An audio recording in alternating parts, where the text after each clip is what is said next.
Slick. Wait till that motherfucker start hitting that body.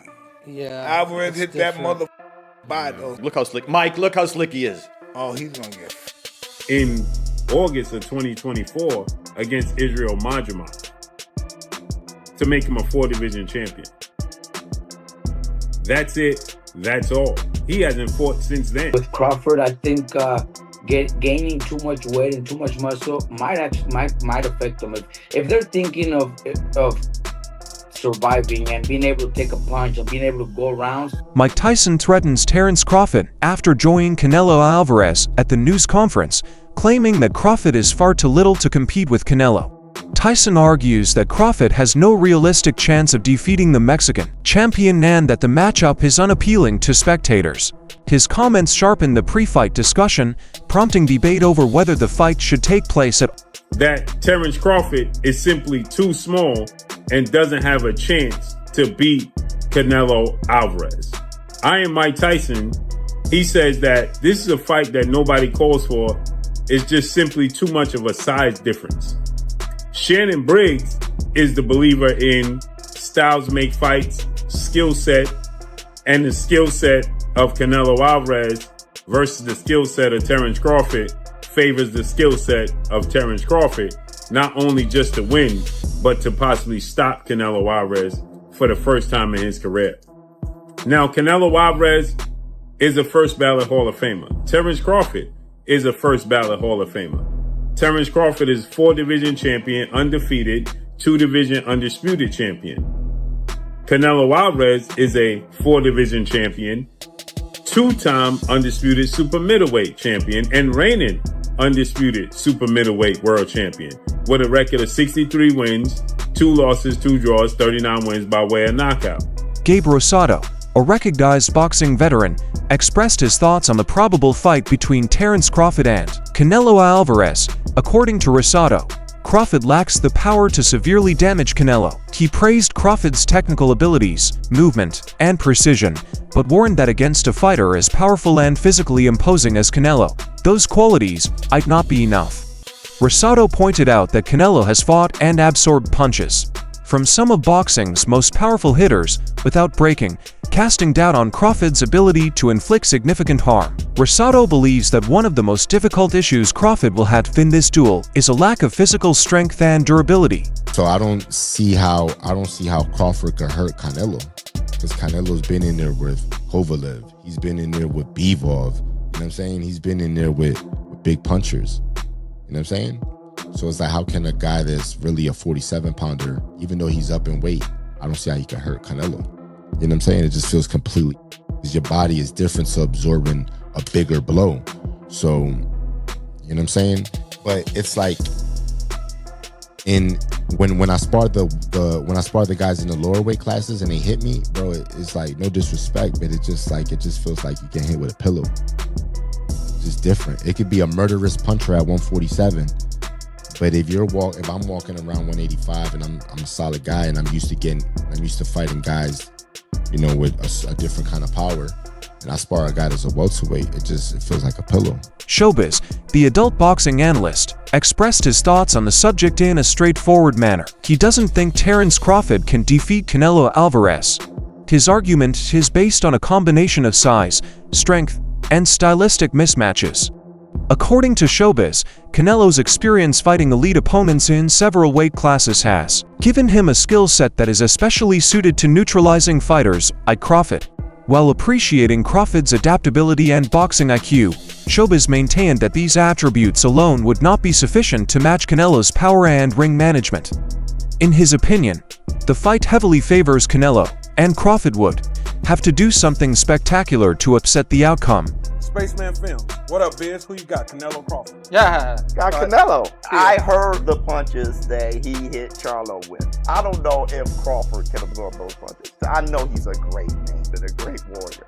When you come from 147 to put on a better fight than Charlo, I mean, I don't even know what that means. I don't know if that means that Crawford is so great and he can do that, or that means that Charlo set the bar so damn low that anybody can do better than Charlo did last night. Do skill really pay the bill? Because that would be tough. still pay for bills. That's why Canelo still for bills. Crawford's plan to gain big weight to meet Canelo has raised worries among renowned trainers, including Robert Garcia. Garcia explained that rapid or significant weight gain can have critical implications for a fighter's agility, stamina, and general sharpness in the ring. He told Crawford that the increased heft would slow him down, reducing one of his most valuable assets, his agility. Garcia also slammed the analogy some have drawn between Crawford and Floyd Mayweather, calling them wrong. He emphasized that Mayweather never bulked up in the same way to face larger opponents, and that his success against bigger boxers was based on speed and technique, not size. According to Garcia, the physical difficulties of competing at a significantly heavier weight could put Crawford at a disadvantage before the first bell rings. With Crawford, I think gaining too much weight and too much muscle might affect them. If they're thinking of surviving and being able to take a punch and being able to go rounds, then they're trying to maybe go the distance and they'll be happy with that. But I think Crawford's natural talent, Mayweather had it. You know, you guys were just mentioning it right now that Mayweather never needed to gain weight and never needed to be heavy to be able to beat those bigger guys. I think Crawford's skills, we give Crawford a chance because we know how good he is, how, you know, his skills, his speed, his combinations. But if he's gaining so much weight, he might not be able to do those.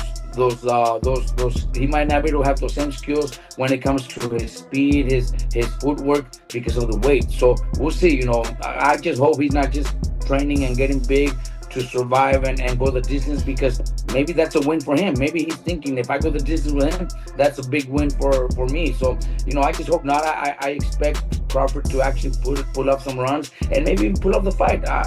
But if he's too heavy, too big, he's gonna get hit, and he's gonna have to exchange punches, and that's where Gary Antuono lauded Canelo Alvarez's mastery of his particular boxing style. He praised Canelo as a boxer who understands his skills and knows how to use them in every battle.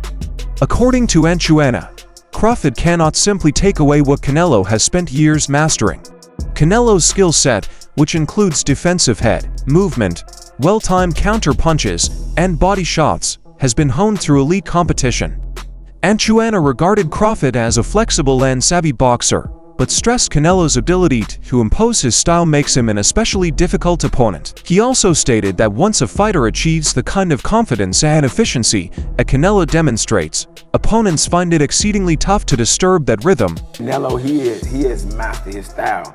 Now, typically, Latinos, they got their own style versus melanated black people having like more rhythm, more flashiness and panache to their stuff, more swag. Yeah. We just fight different than other ethnicities. If you want to throw Amir Khan in there, his ethnicity, he was in and out. Yeah, that's the European kind of style. Textbook, you know, but that was his style. Canelo got his style and he mastered it. Terrence Crawford cannot take nothing away from him. He's like freakishly good, you know. He go both sides, southpaw, orthodox, you know. And I feel like he adapt well. But it don't take much to get hit, especially these little 8-ounce gloves. He cannot slip up. He cannot slip up. He gonna have to stay set from bing to bing from round 1 to 12, and he better be in shape. Yeah. I'm talking about like not 12-round shape, I'm talking about like 16-round shape. Former world champion Chris Algieri discussed the difficulties fighters experience while climbing up in weight. He stated that increasing weight alters how a fighter feels in the ring, influencing timing, movement, and stamina. Algieri stated that while Crawford may appear larger on fight night, the extra weight does not always translate into enhanced strength or power. He underlined that competing at an unknown weight might be difficult, particularly against an opponent who is accustomed to that size. According to Algieri, while Crawford's technique remains world-class, the physical transition to a bigger frame may have an impact on his performance especially in the latter rounds when stamina is important. Alvarez. So that's another aspect of that comparison. And yes, to exactly what the champ said, exactly what Abel Sanchez said, you're going to put on weight, you're going to be a different fighter. And I can say this even as a fighter as myself, as I've gotten heavier in my retirement, I try and move around the gym, it just feels different. And even when you start camp, you feel different in the beginning than you do at the end. But listen, we're still 4 or 5 weeks away. I don't know exactly what Terrence is weighing right now. And even if he does say what he weighs, man, he's gone out there and said he's weighed, all types of crazy numbers just to get media to respond. So it's really not really going to know until the fight and we see these guys next to each other. He might look bigger right now, but he might not be that heavy. He might still be in the range that these guys are targeting for the fight itself. But I will say this, if we look at it historically, Floyd Mayweather, when he fought Canelo Alvarez, Floyd was 36 years old. Canelo was a young man. I think he was 21 or something like that, or 23, under 23, whatever the case may be. Floyd came in how Floyd always comes in.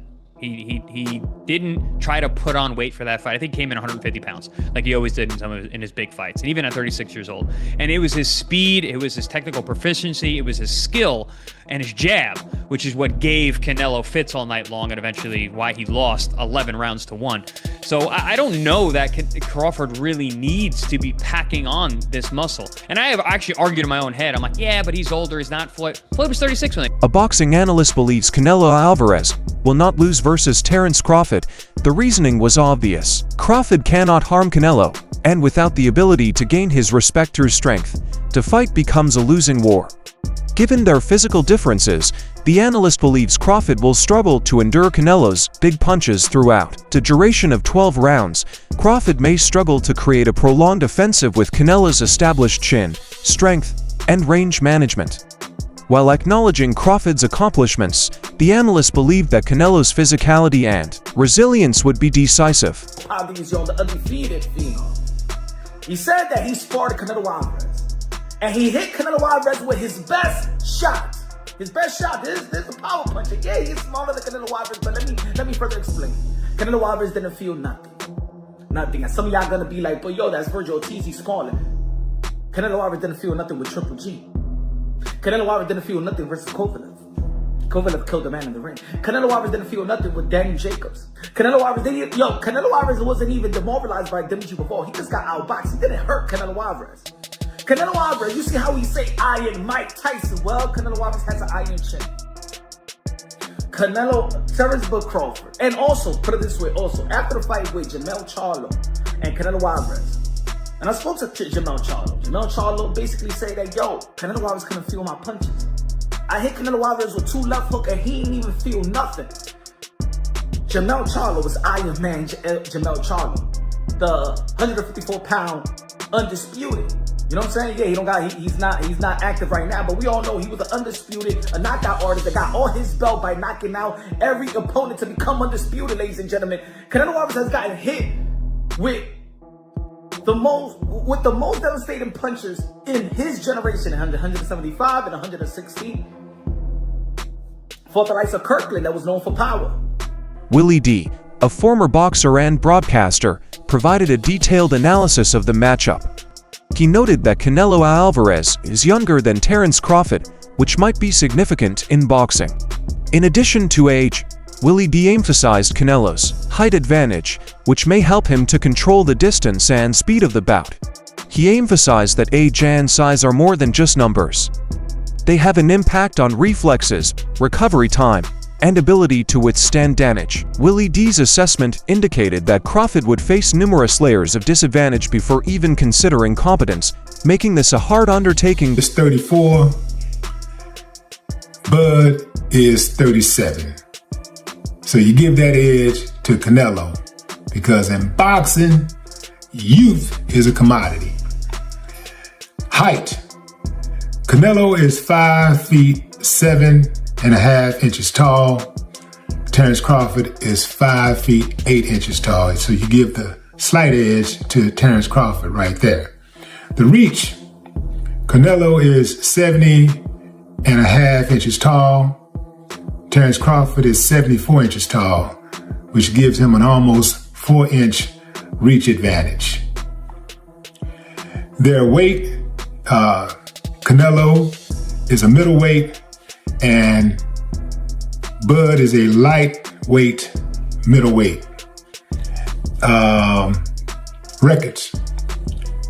Canelo is 63-2-2, 39 knockouts. Bud is 41-0 with 31 knockouts. Canelo's last fight was a victory over William Skull. It was a unanimous decision on May 3rd, 2025. Bud last entered the ring on August 3rd, 2024, where he defeated Israel Madrimov. John Ryder, who has battled Canelo Alvarez in the ring, provided a realistic opinion of how a prospective fight between Canelo and Terence Crawford could play out. Drawing on his own experience, Ryder stated that Canelo's technique is based on persistent yet deliberate pressure, the kind that progressively wears out opponents, both physically and mentally. He stressed that Canelo's strength lies not just in his power, but also in his ability to keep a steady pace while managing the fight's rhythm. Ryder observed that even competent and committed fighters may struggle to keep up when each exchange feels like a test of stamina and tenacity. From his standpoint, Crawford's precise skill that competitive spirit may not be enough to withstand such a sustained onslaught over the course of the championship. Finally, Ryder stated that Canelo's mix of physical strength, tactical pressure, and championship experience could be overwhelming in such a fight. I think you just got to watch the Bivol blueprint, the in and out. I mean, a lot of fighters getting stick now for being runners, Tom and Jerry and whatnot. But stick to what you're good at. Terence Crawford is an exceptional talent. He's won titles through the weights, undisputed at, what is it, 3 weights now. And listen, if anyone can do it, it's him. I think the weight will be too much of an issue. Canelo is a special talent. And I think the weight will play a factor in the fight. But listen, Canelo once done it and made the step up to super middleweight. I would like Crawford to be more at light middle and middle to build into it, but you take these opportunities when they come, and that's what greatness is, chasing. Yeah, and I've heard that before. Like some people said if you see him at 154, he fought a Madrimov, and you saw how much he got touched. Obviously, it's 2 different fighters, but. Why do you think he should probably? You think he should have probably taken another fight, maybe at 160 or maybe another one at 168? He needs to build into it a bit. I think the fight with Madrimov was his first fight at 154. At 154, and listen, he's still developing and growing into that weight. He could have done with a couple more there, then moved up to 160, but it's all being done as a bit of a rush. So he's not going to be fully. He's not going to have time to put the muscle on to build into the weight, and he's obviously going to do it with the intention of getting back down to 154 and taking on other challenges. So it's not a long-term goal for him to stay there. But like I say, Terence Crawford is an exceptional talent. I remember watching him beat a good friend of mine, Ricky Burns, and it's like since that day I was just, my ears pricked up and I took notice. And every time Terence Crawford boxed, I watched. While many people support Canelo, Coach Anthony took a more cautious stance. He agreed that Canelo is the naturally larger and more experienced fighter in higher weight classes. But he also cautioned against underestimating Terence Crawford. Anthony noted that Crawford's ring IQ, versatility, and ability to vary stances could pose unique challenges. He noted that, while Canelo has faced many formidable opponents, Crawford's timing, angles, and finishing instinct made him a serious threat. According to Coach Anthony, dismissing Crawford outright would be a mistake since the American skill set has the capacity to create openings even against an outstanding champion like Canelo. Okay, but we have to break some things down into perspective here. First and foremost, Terence Crawford is a very strong 147 pounder. He's not a regular guy. He's not a regular 147 pounder. Another thing is, he's an extremely determined fighter. That guy's a winner. He's cut from the same cloth as the Andre Wards, the Floyd Mayweathers. That you only get certain fighters that come across in a decade that have that kind of aura and that kind of determination to win. Now, if we want to break it down fundamentally, don't get me wrong. Canelo is a strong fighter. You know, he's proven himself. He got a great chin. He's fought some of the best fighters that you can ask for. But he's not that much bigger if you ask me. They're about the same size and height. Now, don't get me wrong. He's a little bit wider. He's a little bit, thicker, right? Like, as far as his frame goes. But we got to be honest here, man. He's not that. It's not like we're fighting Benavidez here, okay? We're fighting a guy that he can still get his jab off. He can still use his footwork. He can still use his defense to go ahead and evade some of these punches. You know what I mean? So for me, Terrence Crawford is going to be, if anybody, if Canelo goes in there and underestimates Crawford's strength, that could be a mistake, okay? It only takes a few pounds of pressure to hurt a guy. You don't need to be that big of a guy to hurt a guy. So, you know, at the end of the day, Crawford is a threat as well if Canelo goes in there and overestimates his weight and his size. I've seen bigger guys get knocked out by smaller guys in the gym all the time with headgear on and 16-ounce gloves. So we have to just take a few things into account when it comes to that. What are your predictions for this classic matchup? Please let us know in the comments below.